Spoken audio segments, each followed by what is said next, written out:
Los 9 peores años para estar vivo en toda la historia.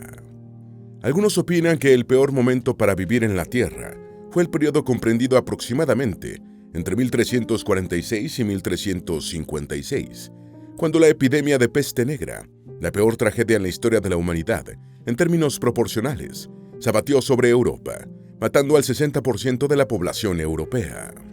Hay quienes piensan que la peor época para estar en este mundo fue 1918, cuando la epidemia de gripe española mató a entre 50 y 100 millones de personas. Otros creen que ese momento fue mucho más antiguo, hace 74.000 años, cuando la erupción del monte Toba en Sumatra sumió en el caos y la oscuridad a los primeros humanos.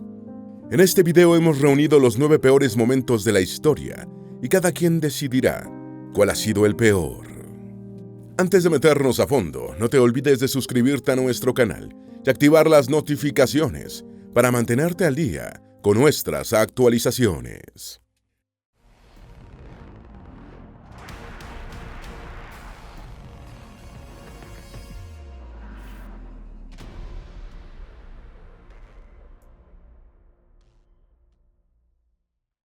Año 1933, la Gran Hambruna Ucraniana.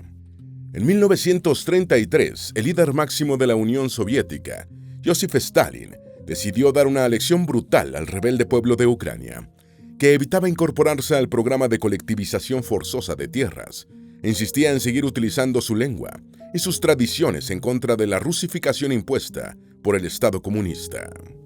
La lección fue una hambruna planificada, organizada y ejecutada por el Estado soviético, un episodio que los ucranianos llaman Holodomor, que significa matar de hambre, y que en efecto mató a cerca de 6 millones de personas. La hambruna fue realizada despojando por la fuerza al campesinado ucraniano de los alimentos de subsistencia, las semillas para siembra y los aperos de labranza, y cerrando los campos de cultivo, dejando a la población totalmente inerme. Ejemplos de historias de sobrevivientes del Holodomor: ¿se comían a sus familiares? Un fenómeno inimaginable y aterrador del Holodomor fue el comer carne de otros humanos, como un nivel extremo de desesperación y trastorno mental debido al hambre. María Adribivna Tilna, una ucraniana superviviente, testigo ocular del Holodomor, dijo en un testimonio: una anciana se comió a su hijo. La mujer era vieja, pero se comió a su bebé. Así fue en 1933. Se quedó grabado para siempre en mi mente. Esa mujer sobrevivió, pero no vivió mucho. Su sobrina la llevó a su casa y le reprochó: «Te comiste a tu hijo». La gente sobrevivió comiendo el alimento para el ganado. Al no tener nada para comer en los campos cerrados, los ucranianos tenían que subsistir con cualquier alimento que tuvieran a mano. Los sustitutos alimenticios consumidos, muy bajos en nutrientes, a menudo resultaban muy peligrosos para la salud, y no era raro que alguien muriera por causa de ellos. No comíamos melaza porque no nos la permitían, así que comíamos pulpa de remolacha. ¿Sabes? La pulpa para alimentar a las vacas. Robábamos la pulpa de remolacha, que era muy agria y nos estaba carcomiendo el hígado, señaló María. Los bebés eran los primeros en morir. Katerina Buriak, una superviviente que después pudo escapar al Reino Unido, donde murió con casi 85 años en la ciudad de Bradford, dijo en 2008: «Éramos 6 en nuestra familia, mi madre, mi padre, 2 hermanas, un hermano y yo. Recuerdo que no había nada para comer. Caminé y caminé por todas partes con mi hermano buscando ramas y arbustos para alimentarme. Mi hermana Oksana, de 8 meses, fue la primera en morir porque mi madre no tenía leche para alimentarla. Después murió Alina, mi hermana de 3 años, seguida de mi hermano mayor Philip, que nació en 1923. Y añadió: mi madre no dejaba de decirle a mi padre que fuera a trabajar a la granja colectiva, donde al menos recibiría algo para comer. Sin embargo, él dijo que prefería morir antes que trabajar allí. Lamentablemente, eso fue lo que sucedió. Murió dejándonos solas a mi madre y a mí. Mi madre se fue a trabajar al koljós y me dejaba sola todo el día. Al menos regresaba a casa al final de cada día con una taza de comida. Ambas sobrevivimos. Año 1347, la peste negra. Entre los años 1346 y 1356, se extendió por toda Europa la mayor calamidad de la historia, que se cree que mató a unos 50 millones de personas, aunque su nombre de peste negra fue acuñado más adelante. Algunas ciudades europeas como Florencia perdieron hasta el 80% de su población, lo que llevó al poeta florentino Petrarca a escribir lo siguiente: «Oh, feliz posteridad, que no experimentará tan abismal dolor y considerará nuestro testimonio como una fábula».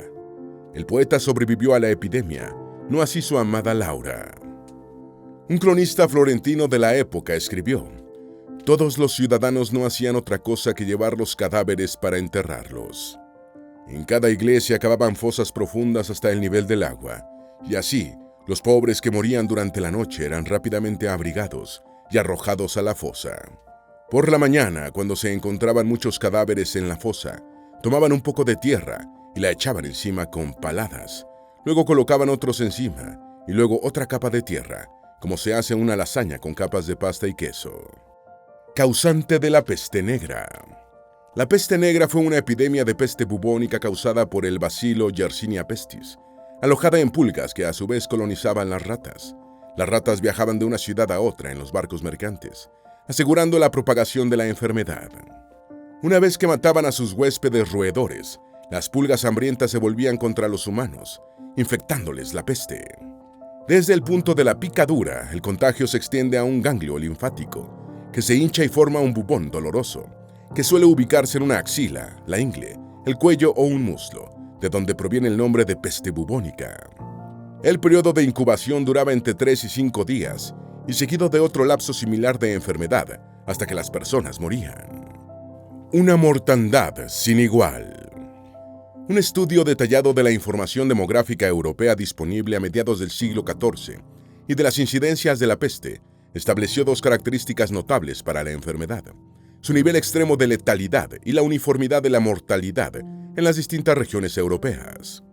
Los datos son lo bastante numerosos y amplios como para considerar que probablemente la peste mató a un 60% de la población que Europa tenía al comienzo de la epidemia. Como en general se supone que en los tempranos años 1340 Europa tenía una población de 80 millones de habitantes, el índice de mortalidad del 60% para la enfermedad implica que mató a unos 50 millones de personas. Tal mortandad eclipsa incluso los horrores de la Segunda Guerra Mundial y los del Gran Salto Adelante y la revolución cultural del maoísmo en China. Como proporción de la población que perdió la vida, la peste negra causó una mortalidad sin igual en la historia. Año 1600, erupción del volcán Huayna Putina, Perú. El 19 de febrero del año 1600 entró en erupción en los Andes peruanos el volcán Huayna Putina, lanzando cenizas hasta Canadá. Esta erupción superó a la del Vesubio y afectó el clima y la agricultura en Europa, incluso hasta Rusia. El volcán, situado a 4.850 metros sobre el nivel del mar, expulsó 14 kilómetros cúbicos de cenizas, lava y material volcánico, hasta una altura de 30 kilómetros, sepultando a por lo menos una decena de poblados cercanos y matando a un estimado de 1.500 personas. El Huayna Putina, que significa joven volcán en lengua quechua, afectó principalmente a las regiones peruanas de Arequipa, Tacna y Moquegua y otras áreas del país, así como a parte de los actuales territorios de Bolivia y Chile.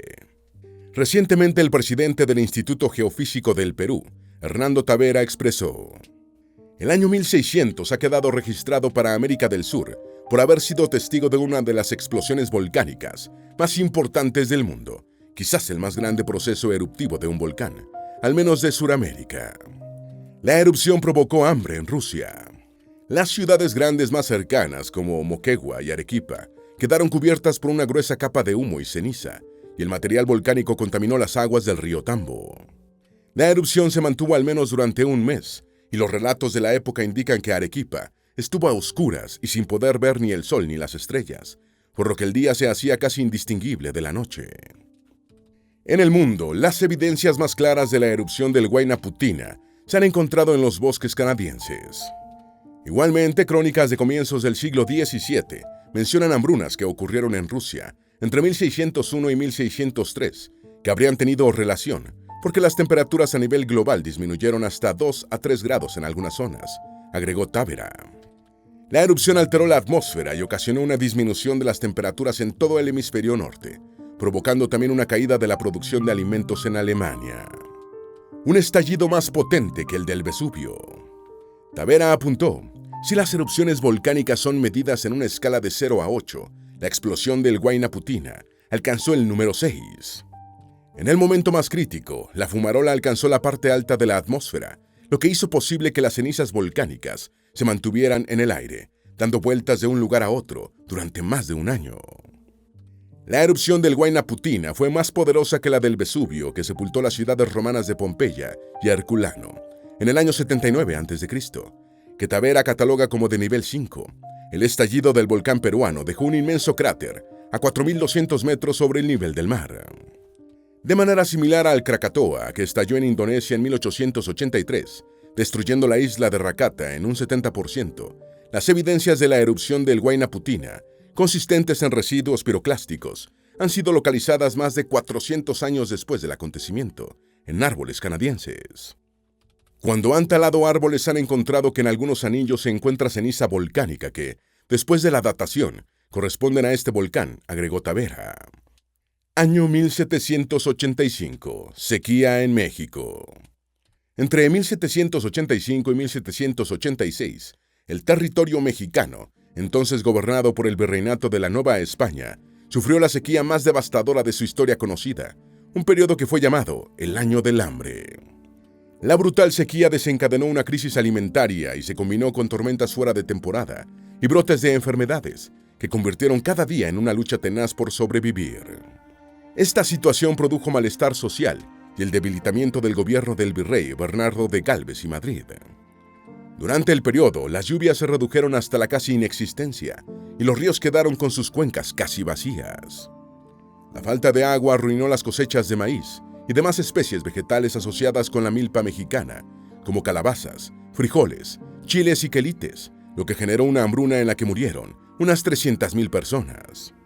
La mayoría de las pocas lluvias fueron bajo la forma de ciclones tropicales, calamidades que dejaron de estar confinadas a sus temporadas anuales para manifestarse fuera de época, arruinando cosechas, destruyendo infraestructuras y provocando inesperadas inundaciones en algunas regiones. Epidemias de viruela, cólera y tifus se propagaron más fácilmente entre los organismos débiles y desnutridos. Migración interior. El Año del Hambre afectó a todos los estratos poblacionales de la Nueva España, pero con más énfasis en las clases de menores recursos, que pasaron hambre, enfermedades y penurias en grandes proporciones. Sin nada que comer en las zonas rurales, muchas familias campesinas se trasladaron a las ciudades, donde apenas si podían sobrevivir por su pobreza. Las grandes ciudades de la época, como la Ciudad de México, Guadalajara, Guanajuato, Morelia y Chihuahua, se saturaron de campesinos migrantes, que llegaban desesperados, muertos de hambre y sin techo, para disgusto de la población establecida.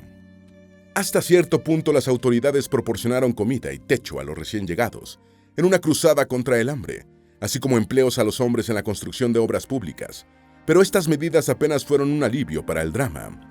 Sin embargo, esta disponibilidad de mano de obra barata dio un impulso a la construcción de obras como palacios y el empedrado de las calles. Cambios en la dieta. La cruzada contra el hambre liderada por el gobierno virreinal promovió ciertos cambios en la dieta mexicana que empezaron a manifestarse en los años siguientes. Hasta el Año del Hambre, los españoles, criollos y mestizos urbanos consumían pocas frutas y verduras, alimentos que eran vistos con cierto desdén, como comida de campesinos, quienes las consumían en abundancia, a menudo sin más opción. Después del periodo del hambre, alimentos como tunas, nopales, verdolaga y otras especies vegetales, con muy poca demanda en las ciudades, empezaron a abrirse un mayor espacio en la dieta mexicana. Otros alimentos, como arroz, trigo y lentejas, también empezaron a popularizarse, arrebatando al maíz y los frijoles un pequeño trozo en su cuasi monopolio de la alimentación popular mexicana. Año 1816, el año sin verano. El año de 1816 es conocido como el año sin verano, por la aguda disminución de las temperaturas medias en todo el planeta, causada por anomalías climáticas. En Europa, las temperaturas veraniegas de 1816 han sido las más bajas desde el año 1766, lo que ocasionó una escasez de alimentos en todo el continente y el hemisferio norte por la pérdida de cosechas. Las evidencias sugieren que el descenso de la temperatura fue consecuencia de un evento volcánico ocurrido en abril de 1815 en el monte Tambora, en la actual isla indonesia de Sumbawa, entonces perteneciente a las Indias Orientales holandesas. La erupción del Tambora ha sido la mayor en al menos 1300 años y se unió al estallido del volcán filipino Mayón en 1814 para hacer descender la temperatura por intermedio de la ceniza y el material volcánico que bloquearon los rayos solares. En 1816, Europa apenas estaba recuperando de los estragos causados por las guerras napoleónicas, y Francia y el Reino Unido sufrieron grandes penurias, haciéndose habituales los disturbios por alimentos. Impacto en Europa.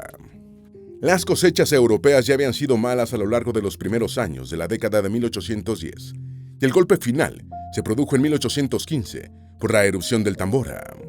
Un continente diezmado por las guerras napoleónicas se vio sumido en una escasez generalizada de alimentos que provocó la mayor hambruna del siglo XIX. Los precios de los alimentos se dispararon en toda Europa, y como se desconocía que la escasez había sido causada por una anomalía climática, la gente, hambrienta y desesperada, protestaba frente a los mercados de granos y panaderías, y muchas ciudades sufrieron disturbios. Aunque estas turbulencias sociales eran habituales en tiempos de hambruna, los disturbios de 1816 fueron los más violentos en Europa desde la Revolución Francesa, casi 2 décadas antes. Al hambre se sumó una epidemia de tifus que comenzó en Irlanda y se extendió por Escocia, Suiza e Italia, matando a 65.000 personas en las restantes islas británicas y Europa continental. Impacto en América del Norte.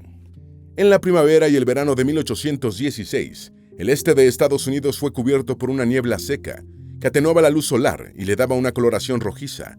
La niebla no se iba ni con la lluvia ni con el viento, y la menor intensidad de luz permitía observar las manchas solares a simple vista. William G. Atkins, un historiador de Massachusetts, escribió sobre el desastre. Todos los meses se producían heladas severas. El 7 y el 8 de junio caía nieve, y hacía tanto frío que se cortaban los cultivos, llegando incluso a congelarse las raíces. A principios de otoño, cuando el maíz estaba en la leche, se encontraba tan completamente congelado que nunca maduraba, y apenas valía la pena cosecharlo. Thomas Jefferson, ya retirado en Monticello, perdió sus cosechas y sus deudas crecieron. El precio de la avena aumentó de 12 a 92 centavos por fanega entre 1815 y 1816. Año 541. La plaga de Justiniano. Durante el reinado del emperador Justiniano I el Grande, entre los años 527 y 565 de la Era Común, se produjo en el Imperio Romano de Oriente uno de los peores brotes de peste de la historia, que costó la vida a entre 25 y 50 millones de personas. La peste llegó a la capital imperial, Constantinopla, en el año 542, procedente de las provincias exteriores del imperio, y continuó devastando el mundo mediterráneo por otros 225 años. La plaga se trasladó de Etiopía a Egipto y luego a toda la región mediterránea, siguiendo las rutas comerciales establecidas por el imperio. La enfermedad no afectó el norte ni el interior de Europa, lo que sugiere que la portadora de las pulgas de la peste era la rata negra, un roedor que prefería mantenerse cerca de los puertos y los barcos. La plaga tuvo tal extensión que ni el emperador Justiniano I se libró de ella, aunque sobrevivió y le dio su nombre a la calamidad. El tratamiento de los enfermos. Según sus recursos, los apestados tenían 2 opciones: la atención médica o los remedios caseros. La medicina bizantina era una de las más adelantadas de la época, especialmente en Constantinopla. Los bizantinos realizaban estudios de medicina de 4 años en Alejandría, la ciudad más adelantada en la materia, cuyos programas académicos se centraban en las enseñanzas del médico griego del Imperio Romano Claudio Galeno. Sin embargo, desconociendo el origen de la peste, era poco lo que los médicos podían hacer, y a menudo sus remedios resultaban contraproducentes. Si hubo un mayor índice de supervivencia en las clases altas, como el caso emblemático del emperador, fue por una mejor nutrición y condiciones de higiene y de vida.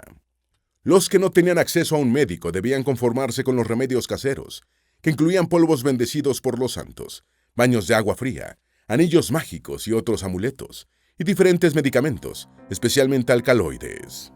Ninguno de estos remedios tenía efecto sobre la peste, pero cuando una persona lograba sobrevivir, le atribuía su curación a uno de ellos. Consecuencias de la peste para el Imperio Bizantino. La amplia propagación y alta letalidad de la peste debilitó política, económica y militarmente al Imperio Romano de Oriente.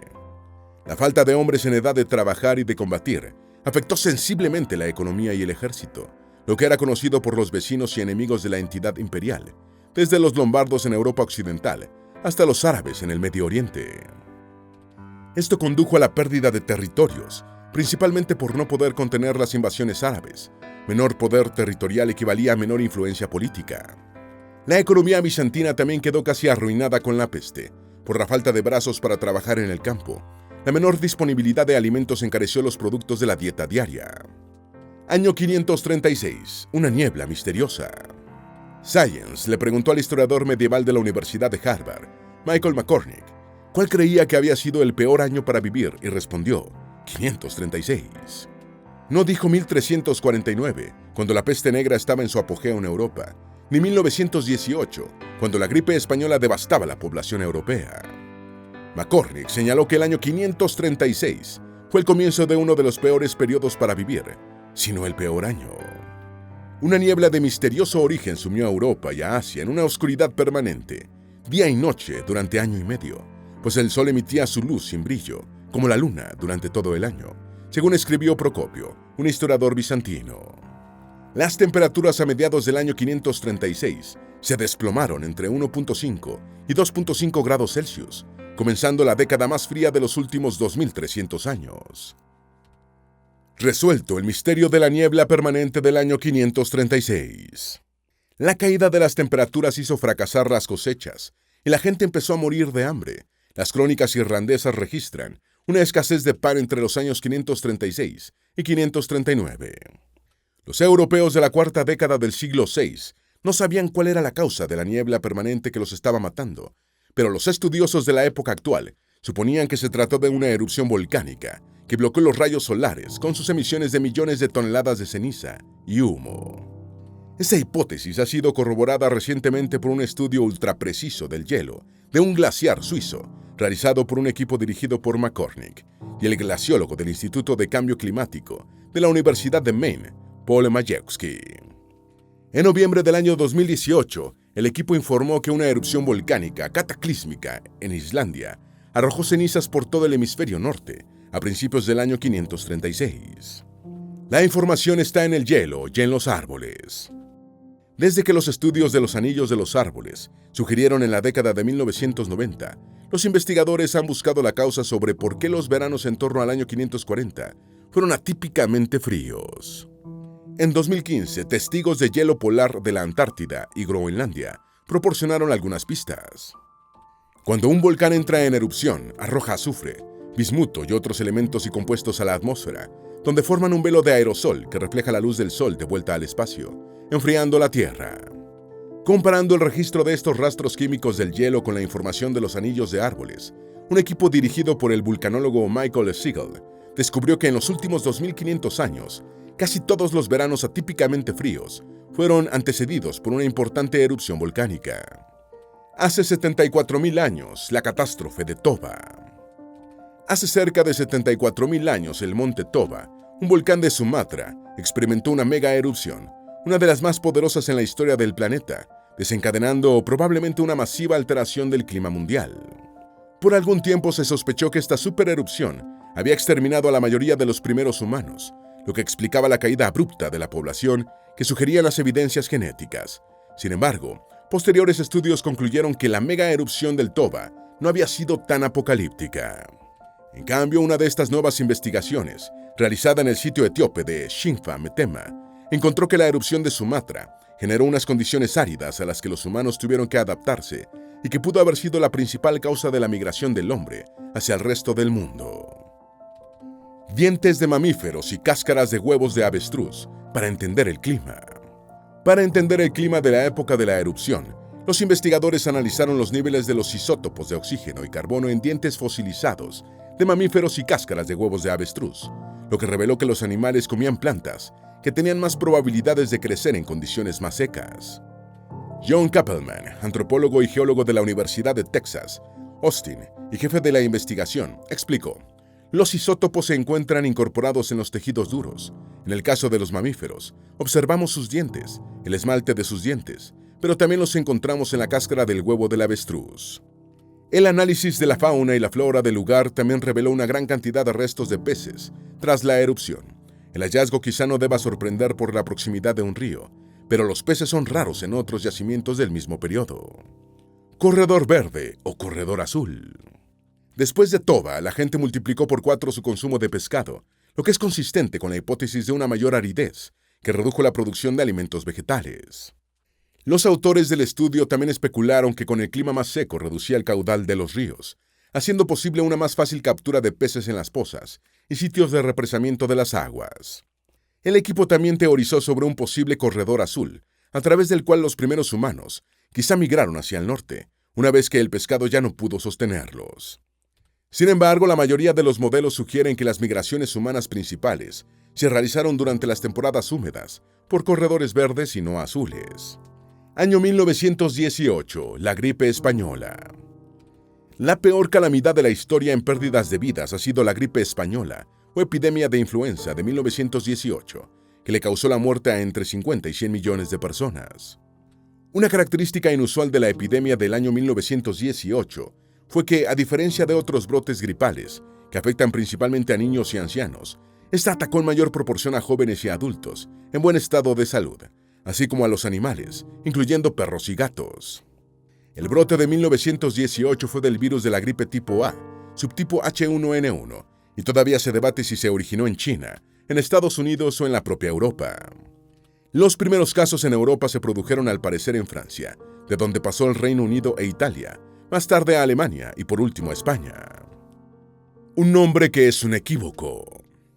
En plena Primera Guerra Mundial, los ejércitos beligerantes se apresuraron a ocultar la información a sus ejércitos, y público en general, por el temor de un desplome de la moral de combate y de la retirada del apoyo de la opinión pública a la guerra. Sucedió que, siendo España un país neutral que no participó en la guerra, sus medios de comunicación hablaron libremente de la pandemia, que fue llamada popularmente gripe española, porque España parecía ser el único país afectado. Cuando empezó a entenderse que la tragedia era global, ya los hospitales públicos y militares estaban colapsados de infectados. En mayo de 1918, el ejército alemán tuvo que interrumpir sus operaciones bélicas porque tenía 1 millón de soldados enfermos. Durante 1918 hubo 2 oleadas, y se cree que el 75% de las muertes se produjeron durante la segunda. En 1919, el virus fue mucho menos letal porque la mayoría de los organismos habían desarrollado los anticuerpos necesarios. Por ello, el brote del año 2009, que fue de un virus de la misma familia H1N1, resultó mucho menos letal. El único remedio que funcionó fueron las transfusiones de sangre. En 1918 no había vacunas, y la humanidad estaba indefensa ante una cepa particularmente agresiva. Los médicos utilizaron todos los recursos a su alcance, incluyendo viejos tratamientos, como sangramientos, y prescribiendo dosis enormes de aspirinas. Sin embargo, la única acción que mostró algún éxito fueron las transfusiones de sangre de personas curadas a nuevos enfermos, una estrategia que se volvió a aplicar durante la crisis mundial de salud de 2020. Una experiencia que dejó la epidemia de 1918 fue el uso obligatorio de la mascarilla, que también sería replicada un siglo después. Esperamos que este video te haya sido útil. Si tienes algo que agregar, por favor, compártelo con nosotros en la sección de comentarios. Dale me gusta a este video y envíale el enlace a tus familiares y a tus mejores amigos, para que también sepan más sobre los 9 peores años para estar vivo en toda la historia. Si eres nuevo en nuestro canal, no olvides suscribirte. No se te olvide seguirnos en todas nuestras redes sociales, que van a estar aquí abajo en la descripción. Recuerda, un pueblo que no conoce su historia está condenado a repetirla.